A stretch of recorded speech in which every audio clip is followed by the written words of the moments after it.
Hello folks, this is Ahmad with 2 Minute Supply Chain Manager. In this episode, we will learn about different classification of inventory.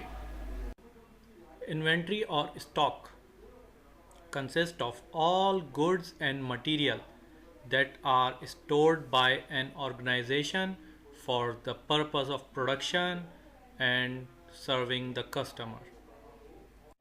We classify inventory into 5 types as follows: raw material, WIP or work in process, finished goods, MRO, and in transit inventory.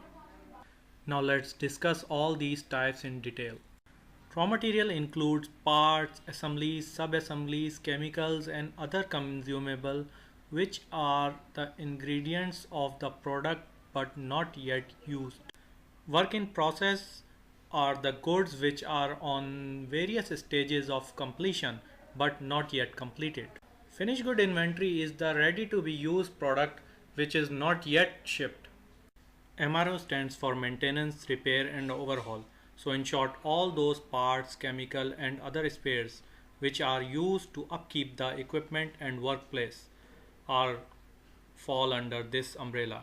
They are not directly used in production. Transit inventory is consist of all raw material, work in process, MRO and finished good inventory which is transported between the facilities. I hope you liked the presentation. Thank you for watching.